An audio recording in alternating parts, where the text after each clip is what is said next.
पुराने किले, मौत, हादसों, अतीत और रूहों का अपना एक अलग ही संबंध और संयोग होता है। ऐसी कोई जगह जहां मौत का साया बनकर रूहें घूमती हो, उन जगहों पर इंसान अपने डर पर काबू नहीं कर पाता है और एक अजीब दुनिया के सामने जिसके बारे में उसे कोई अंदाजा नहीं होता है, अपने घुटने फेंक देता है। दुनिया भर में कई ऐसे पुराने किले हैं जिनका अपना एक अलग ही काला अतीत है और वहां आज भी रूहों का वास है। दुनिया में ऐसी जगहों के बारे में लोग जानते हैं, लेकिन बहुत कम ही लोग होते हैं जो इनसे रूबरू होने की हिम्मत रखते हैं। जैसे हम दुनिया में अपने होने या ना होने की बात पर विश्वास करते हैं, वैसे ही हमारे दिमाग के एक कोने में इन रूहों की दुनिया के होने का भी आभास होता है। ये दीगर बात है कि कई लोग दुनिया के सामने इस मानने से इनकार करते हों, लेकिन अपने तर्कों से आप सिर्फ अपने दिल को तसल्ली दे सकते हैं, दुनिया की हकीकत को नहीं बदल सकते हैं। कुछ ऐसा ही एक किले के बारे में आपको बताऊंगा जो कि अपने सीने में एक शानदार बनावट के साथ साथ एक बेहतरीन अतीत भी छुपाए हुए है। अभी तक आपने इस सीरीज के लेखों में केवल विदेश के भयानक और डरावनी जगहों के बारे में पाया है, लेकिन आज आपको अपने ही देश यानी कि भारत के एक ऐसे डरावने किले के बारे में बताया जाएगा जहां सूरज डूबते ही रूहों का कब्जा हो जाता है और शुरू हो जाता है मौत का तांडव। राजस्थान के दिल जयपुर में स्थित इस किले को भांगर के किले के नाम से जाना जाता है। तो आइए इस लेख के माध्यम से भांगर किले की रोमांचकारी सैर पर निकलते हैं। भांगर किला एक शानदार अतीत के आगोश में भांगर किला 17वीं शताब्दी में बनवाया गया था। इस किले का निर्माण मान सिंह के छोटे भाई राजा माधो सिंह ने करवाया था। राजा माधो सिंह उस समय अकबर के सेना में जनरल के पद पर तैनात थे। उस समय भांगर की जनसंख्या तकरीबन 10,000 थी।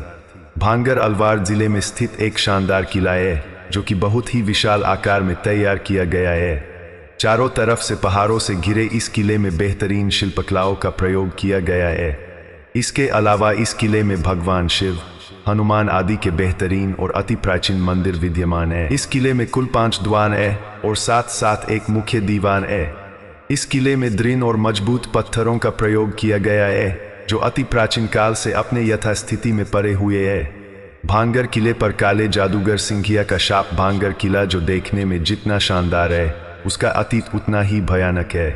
आपको बता दें कि भांगर किले के बारे में प्रसिद्ध एक कहानी के अनुसार भांगर की राजकुमारी रत्नावती, जो कि नाम के ही अनुरूप बेहद खूबसूरत थी, उस समय उनके रूप की चर्चा पूरे राज्य में थी और 7 देश कोने कोने के राजकुमार उनसे विवाह करने के इच्छुक थे। उस समय उनकी उम्र महज 18 वर्ष ही थी और उनका यौवन उनके रूप में और निखार ला चुका था। उस समय कई राज्यों से उनके लिए विवाह के प्रस्ताव आ रहे थे। उसी दौरान वो एक बार किले से अपनी सखियों के साथ बाजार में निकली थीं। राजकुमारी रत्नावती एक इत्र की दुकान पर पहुंची और वो इत्रों को हाथों में लेकर उसकी खुशबू ले रही थी। उसी समय उस दुकान से कुछ ही दूरी एक सिंघिया नाम व्यक्ति खड़ा होकर उन्हें बहुत ही गौर से देख रहा था। सिंघिया उसी राज्य में रहता था और वो काले जादू का महारथी था। ऐसा बताया जाता है कि वो राजकुमारी के रूप का दीवाना था और उनसे प्रगाढ़ प्रेम करता था। वो किसी भी तरह राजकुमारी को हासिल करना चाहता था, इसलिए उसने उस दुकान के पास आकर एक इत्र के बोतल जिसे रानी पसंद कर रही थी, उसने उस बोतल पर काला जादू कर दिया जो राजकुमारी के वशीकरण के लिए किया था।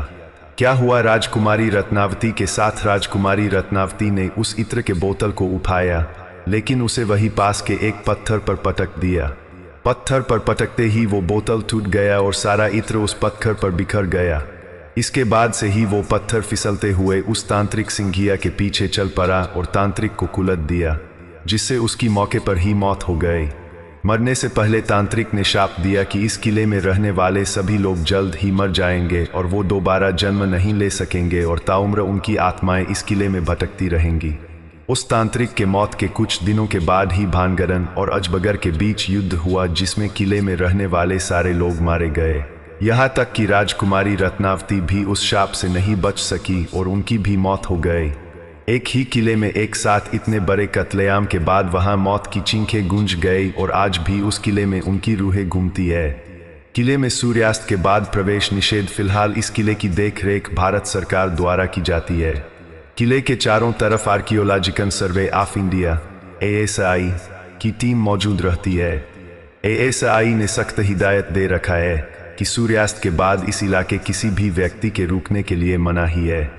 इस किले में जो भी सूर्यास्त के बाद गया वो कभी भी वापस नहीं आया है। कई बार लोगों को रूहों ने परेशान किया है और कुछ लोगों को अपने जान से हाथ धोना पड़ा है। किले में रूहों का कब्जा। इस किले में कत्लेआम किए गए लोगों की रूहें आज भी भटकती है। कई बार इस समस्या से रूबरू हुआ गया है।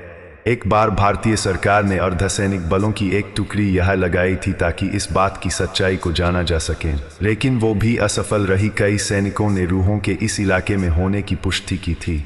इस किले में आज भी जब आप अकेले होंगे तो तलवारों की टंकार और लोगों की चीख को महसूस कर सकते हैं। इसके अलावा इस किले भीतर कमरों में महिलाओं के रोने या फिर चुड़ियों के खनकने की भी आवाज़ें साफ सुनी जा सकती है।